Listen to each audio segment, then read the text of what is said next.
Bonjour à toutes et à tous, je suis Laurent Degré, directeur général de Cisco France. Je suis ravi d'être avec vous aujourd'hui. Nous avons réalisé tous ensemble des choses extraordinaires. Nous avons construit l'Internet, nous avons permis au monde de s'interconnecter ensemble, nous avons donné de nouveaux outils à la médecine, nous avons permis à l'éducation d'avoir de nouveaux canaux, nous avons augmenté la productivité des entreprises au travers de ces 20 dernières années.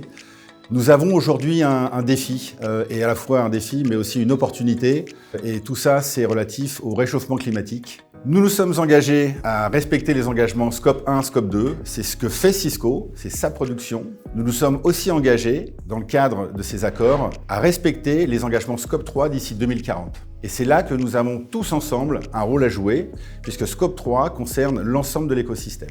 D'abord, de notre côté, c'est une question de R&D. Je vous rappelle que nous dépensons plus de 7 milliards d'euros par an en termes de R&D. La première des priorités pour nous est de réduire notre impact carbone. Ça se fera au travers de l'ensemble de nos solutions. Pour réussir et atteindre ces objectifs, c'est l'ensemble de l'écosystème et c'est vous et nous qui devons y contribuer en utilisant à bon escient nos technologies, l'IT for Green, pour réduire ces émissions. C'est à la fois un challenge, mais c'est aussi une énorme opportunité. Power, an inclusive future for all.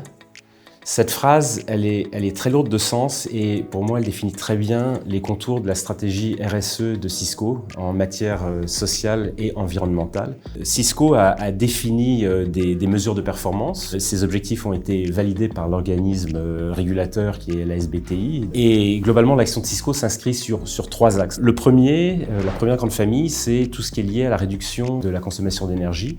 Alors, en termes d'utilisation de l'énergie renouvelable sur l'ensemble de nos chaînes de production et de nos sites, mais aussi à introduire et intégrer l'économie circulaire autour de tout notre processus industriel. La deuxième grande famille, c'est tout ce qui a trait au développement produit et ce qu'on fait en matière de design et de conception pour diminuer la consommation de nos produits. Et puis enfin, la troisième grande famille, comment on développe ensemble avec nos partenaires des solutions co-innovantes qui leur permettent de réduire leur propre empreinte carbone et donc d'atteindre leurs propres objectifs. Il y a nos clients qui nous demandent et qui nous poussent très fort à être capables de définir et de démontrer nos capacités en matière environnementale. Alors il y a trois programmes que j'ai en tête, qui sont le premier Refresh, qui globalement est un programme qui consiste à permettre à nos clients de rafraîchir leur base installée de produits Cisco en les remplaçant par des produits entièrement recyclés, mais avec le même niveau de garantie et le même niveau de service que s'ils achetaient des équipements neufs. Ensuite, on a un programme qui s'appelle Take Back, dans lequel Cisco s'engage à reprendre à titre gracieux l'ensemble des équipements Cisco ou pas Cisco d'ailleurs. Et puis enfin, le dernier programme, qui est un programme financier qu'on appelle Green Pay, qui fait un programme qui embarque dès la proposition commerciale une valeur résiduelle sur les produits qui sont vendus à nos clients et qui donc garantissent que nous viendrons les récupérer et à ce titre donc on s'inscrit encore une fois dans une économie circulaire.